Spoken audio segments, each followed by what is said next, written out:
Kita tentu sadar, Thanos adalah sosok supervillain kuat yang menjadi lawan sengit bagi para Avengers. Untuk mengalahkannya bahkan membutuhkan banyak sekali pahlawan super, juga prajurit-prajurit terlatih yang dikumpulkan menjadi satu dan mereka saling bekerja sama. Jauh sebelum mendapatkan Infinity Stone, Thanos memang sudah dibuat menjadi karakter yang memiliki kekuatan di atas penjahat-penjahat pada umumnya. Ini dibuktikan dengan tindakannya yang sudah beberapa kali menginvasi dan menjajah planet-planet di seantero galaksi. Status kepemimpinannya dan prajurit Chitauri yang dimiliki, serta armada tempur yang memadai, turut menjadi alasan kenapa karakternya sangat mendominasi. Dan bisa dibayangkan bagaimana kekuatannya jika dilengkapi dengan Infinity Stone. Karakter yang pada dasarnya kuat, ditambah dengan senjata yang mampu mengabulkan apa saja keinginan penggunanya, maka jelas Thanos menjadi karakter yang tidak tertandingi. Tapi pernahkah kalian berpikir bahwa sebelum Infinity War, sebelum Thanos memiliki ke-6 Infinity Stone, ada beberapa karakter supervillain yang sebenarnya mampu mengalahkan sang Mad Titan?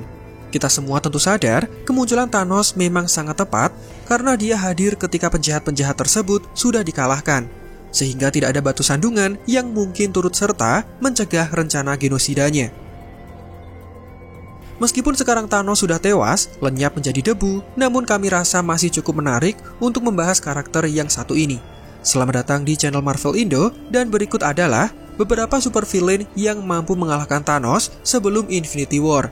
Setelah selesai dengan video ini, silakan kalian beri tanggapan perihal karakter-karakter yang kami masukkan. Apa benar mereka bisa mengalahkan Thanos atau tidak? Atau jika ada karakter supervillain lain versi kalian yang dirasa mampu mengalahkan Thanos, sangat dipersilahkan untuk menulisnya di kolom komentar. Seperti biasa, silakan subscribe bagi kalian yang baru menemukan channel ini. Dan jangan lupa nyalakan lonceng notifikasinya agar kalian menjadi yang pertama tahu tiap kali kami memposting video terbaru. Jika sudah, berikut adalah video selengkapnya.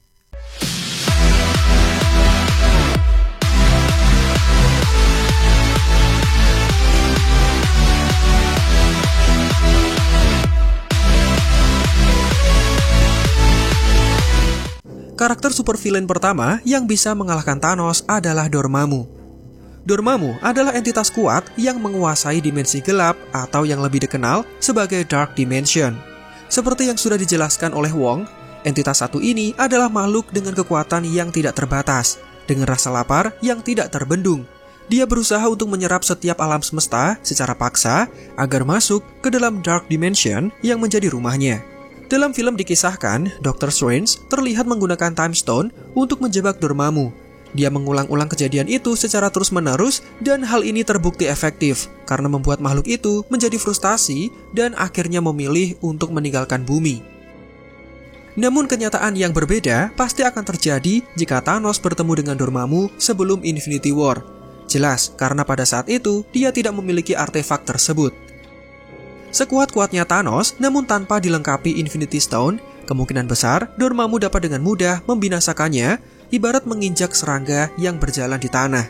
Inilah alasan kenapa Marvel Studios membuat Dr. Strange mengalahkan Dormammu terlebih dahulu dan kejadiannya berlangsung sebelum event Infinity War, agar Thanos dapat datang dan memulai pencarian batu Infinity dengan tenang tanpa ada campur tangan dari supervillain kuat seperti Dormammu. Mungkin jika Thanos datang saat Dormammu melahap alam semesta, Dr. Strange kemungkinan akan menaikkan tawaran ketika dia mengusir Dormammu. Bukan hanya menarik diri dari bumi beserta para pengikutnya, Dr. Strange juga meminta Dormammu agar membawa sang Mad Titan bersamanya. Nah, apakah menurut kalian Thanos bisa mengalahkan Dormammu sebelum mendapatkan Infinity Stone? Silakan tulis pendapatnya di kolom komentar. Karakter berikutnya yang mampu mengalahkan Thanos adalah Ego the Living Planet, ayah biologis dari Star-Lord. Diperkenalkan pertama kali dalam film Guardians of the Galaxy Volume 2, Ego adalah entitas super kuat yang bisa menjelma selayaknya manusia pada umumnya. Di dalam kisah MCU, Ego adalah salah satu dari bangsa Celestials. Fakta ini membuatnya menjadi sosok yang jauh lebih tua serta jauh lebih kuat daripada Thanos. Dalam Guardians of the Galaxy Volume 2, dijelaskan bahwa tanpa perlawanan dari putranya sendiri, Ego kemungkinan besar tidak akan terkalahkan. Ya, tujuan utama dari Ego menemui anaknya adalah untuk mengabarkan bahwa Peter Quill mewarisi kekuatan Celestials yang dimiliki oleh Ego sendiri. Selama ini, Ego selalu menjelajahi planet demi planet untuk mencari pasangan dengan tujuan melahirkan keturunan yang dianugerahi kekuatan Celestials. Namun semuanya gagal dan hanya Star-Lord yang mewarisi kekuatan itu. Menolak untuk bergabung bersama sang ayah dalam upaya untuk menguasai seantero galaksi, Peter Quill yang baru saja mendapatkan kekuatan Celestials memilih memanfaatkan kekuatan itu untuk melawan balik sang ayah. Dari sini hampir tidak mungkin bagi kita untuk membayangkan bagaimana Thanos tanpa senjata pamungkasnya bisa menang jika berhadapan dengan entitas yang satu ini. Selanjutnya ada Hela, supervillain yang pada dasarnya mampu mengalahkan Thanos sebelum Infinity War. Hela versi MCU dikisahkan sebagai anak pertama dari Odin. Sebelum event Ragnarok, Hela tidak pernah muncul karena dia dikurung akibat sifat buruknya yang gemar mengekspansi wilayah dan haus kekuasaan. Pada awal kemunculannya, Hela dinobatkan sebagai algojo pribadi dari Odin dan membantunya dalam menaklukkan Nine Realms yang akhirnya menjadi bagian dari kekuasaan Asgard. Melihat sifat Hela yang ingin terus menaklukkan dunia, bahkan di luar Yggdrasil, maka Odin memutuskan untuk mengurungnya dan mengasingkannya di sebuah tempat bernama Hel. Sebuah tempat yang berlokasi di wilayah Niflheim yang berfungsi sebagai rumah orang mati yang tidak dihormati. Setelah Odin tewas, Hela kemudian bebas dari kurungan dan berencana memulihkan kekuasaan Asgard, sama seperti ketika dia menjadi tangan kanan ayahnya di masa lalu. Keputusan ini mendapatkan perlawanan dari sebagian bangsa Asgard yang menolak kedatangannya, dan semua berakhir ketika Thor datang untuk melawan. Hela yang dijuluki sebagai sang dewi kematian dianugerahi dengan kekuatan besar. Ini tidak mengherankan karena dia merupakan keturunan dari bangsa Asgardians. Dia memiliki usia panjang, kecepatan, ketahanan, stamina juga kelincahan yang jauh di atas manusia pada umumnya. Lebih mengerikannya, Hela memiliki senjata mematikan yang dikenal sebagai Necrosword. Dengan kekuatan Asgard yang diserapnya, Hela mampu memunculkan pedang yang dikombinasikan dengan kekuatan energi Necro, menjadikannya senjata yang bisa menghabisi siapapun dengan mudah. Juga tindakannya yang menghancurkan Mjolnir, senjata ikonik dengan material super kuat, menjadikan Hela sebagai salah satu musuh terkuat yang pernah diperlihatkan dalam film MCU. Dengan kemampuannya ini, bisa dibilang Hela cukup mudah untuk mengalahkan Thanos. Saking kuatnya sang dewi kematian, bahkan Thor sampai mengorbankan seluruh planetnya untuk dihancurkan oleh Surtur dan menciptakan peristiwa Ragnarok. Hal ini dilakukan sebagai usaha untuk mengalahkan kakak perempuannya. Thanos yang belum memiliki Infinity Stone pasti akan kesusahan dan kalah jika harus berhadapan dengan Hela. Atau kemungkinan terburuknya, keduanya malah akrab dan memilih menghancurkan dunia bersama-sama. Inilah alasan kenapa Thanos muncul belakangan setelah Hela sudah dikalahkan. Kemudian supervillain berikutnya yang mampu mengalahkan Thanos sebelum Infinity War adalah Surtur. Surtur adalah iblis api, dia penguasa Muspelheim dan tokoh penting dalam ramalan Ragnarok sebagai sosok yang akan memulai runtuhnya Asgard. Untuk mencegah ramalan ini, Odin mengalahkan Surtur ribuan tahun silam, mengambil Eternal Flame sebagai sumber kekuatannya dan menyimpannya di Asgard, serta mengurung Surtur di Muspelheim selama lebih dari 5.000 tahun. Ketika Odin menghilang setelah konflik dengan Dark Elf, Surtur yang lemah berniat untuk memulai Ragnarok, tapi Thor sukses mengalahkannya.